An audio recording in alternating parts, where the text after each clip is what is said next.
So when you start learning scales, you may be encouraged to start with C major.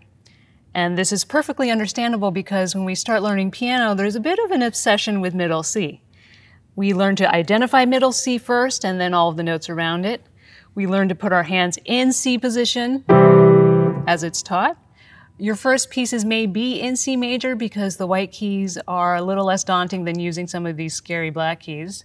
So it's understandable that when you start with scales, you would think, let's start with C major, it's the easiest one. Is it though? In my teaching, I found that it's actually quite complicated to play the C major scale. And if I ask the experts, specifically one expert, Chopin, he agrees with me.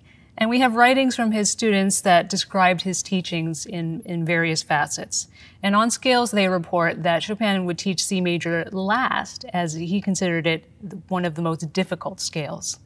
So we're going to start with the scales that Chopin recommended. And so I'll call them the Chopin scales or the clumping scales, and I'll show you why they're called the clumping scales. But let me just tell you which three keys they are, which major keys they are. We'll start with B major, and then D flat major, and then F sharp or G flat major. Now you'll notice that I named both enharmonic names for this last key. And enharmonic, of course, just meaning that a key sounds and looks the same on the keyboard, but it's notated and written differently in the score. So why these three scales for the Chopin scales? Why are these a starting point? Well, first of all, they share the characteristic that they use every single black key on the keyboard.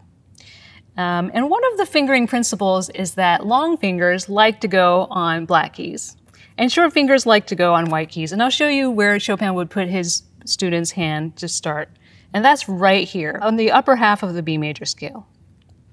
Now you see that my long fingers are placed pretty happily on the black keys. My short fingers are a little farther back from the fallboard on the white keys. And I have this really nice natural hand shape.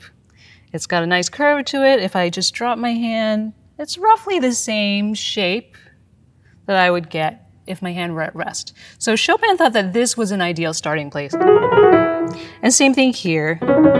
When we have the long fingers on the black keys, it's a great way to teach hand shape along with the scales. Short fingers go on white keys. When you have a clump of two, as you do here, I'm only going to use my first two long fingers. When I have a group of three black keys, I'm going to use all three of my middle long fingers. And that's it for both hands. One quick way to learn this is by clumping the black keys. So I'll show you quickly what that looks like. White key, clump, white key, clump. I can cap it off and come back down. That's it. Left hand, I'm going to follow exactly the rules I've just laid out. So I have a small clump here. And you'll see something weird happens. The next finger down is a fourth finger. So this is a key where I have to start on a fourth finger. Don't worry about it. That's just how it works out. Follow the clumps. So I'll clump.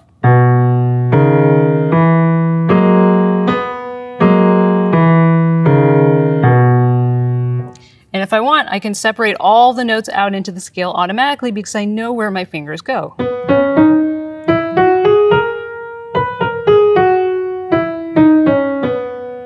I'm watching ahead for the clumps and what fingers I need.